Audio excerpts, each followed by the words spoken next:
What is up, everybody? My name is Adam. Today I want to talk about The Prince of Egypt and why it is one of the best animated films of all time, if not the best animated film of all time. Not only do I have it on 4K, which looks absolutely amazing, I also still have it on VHS and still watch it from time to time with my daughter on VHS.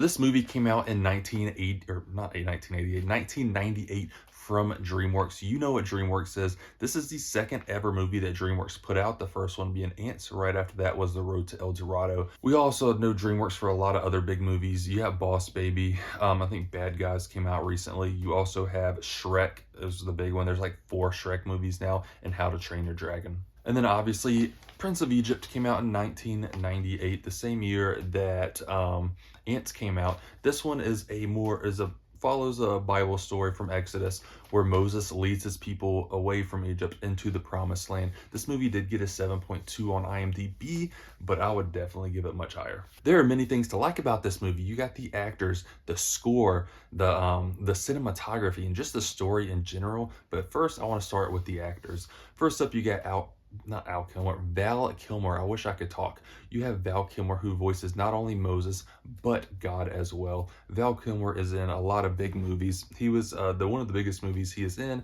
is Top Gun. Next up, we have Ralph Fiennes. I never know how to pronounce his name. He is the Pharaoh in this movie, or Ramesses, which is Moses' brother. And if you will know him, he's Voldemort in Harry Potter. He's done a lot of recent stuff too that I've really enjoyed. Conclave, one that came out last year, and a couple years ago, The Menu that came out with Anya Joy-Taylor and Nicholas Hoult. I'd recommend that one as well.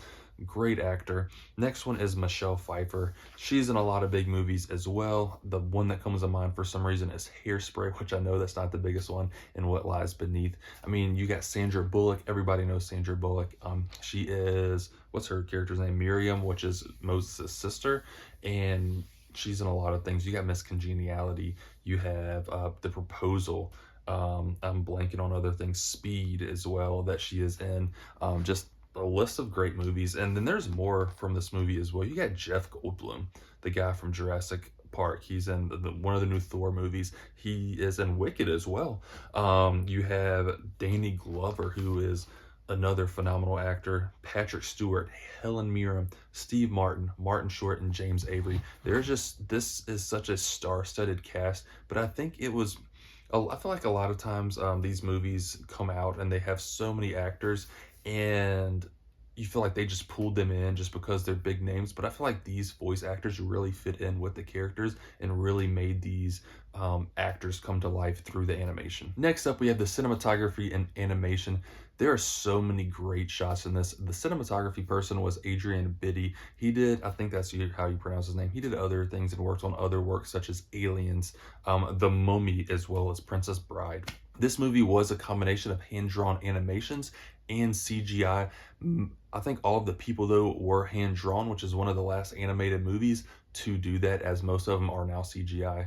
But with the cinematography, like I said before, there are just so many great shots in this movie that make just the world in Prince of Egypt just kind of jump out on the screen, especially some of the shots from the plagues, like when the fire's coming down behind the statues and it's like lighting up the eyes. That's one of my favorite shots. You also have the shots from Deliver Us when it's just showing Egypt, showing how grand and big everything is, as well as when they are traveling the desert to the promised land. Another great shot that they had was the splitting of the seas with Moses. It actually took 10 animators 2 years to put that sequence together, but the results are absolutely astonishing. Next up, we have the score of this movie. I think the score of this movie might be my favorite aspect of the movie, and just the songs in general.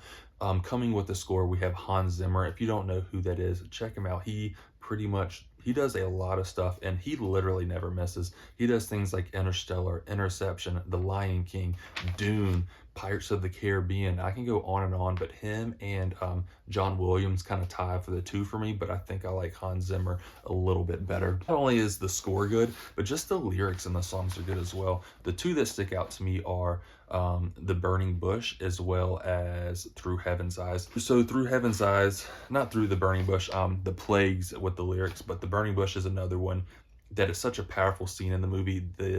I feel like the music definitely shows that emotion and brings that power through music, like lets you see those emotions through music to see how powerful it really really brings home that scene.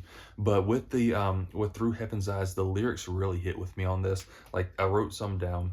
Some of the first things that come out are they're a single thread in tapestry, though its colors brightly shine, can never see its purpose in the pattern of the grand design. So this is one that really hit me when I was when I was down a few years ago, and where like we might be out in the world and see all these things, but you don't know the grand design of everything. So you might be down now, but through the grand design, something good might be coming.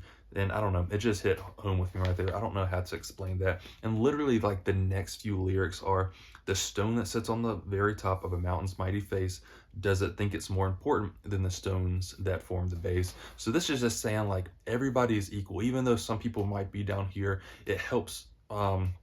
Everybody's working together for the same goal.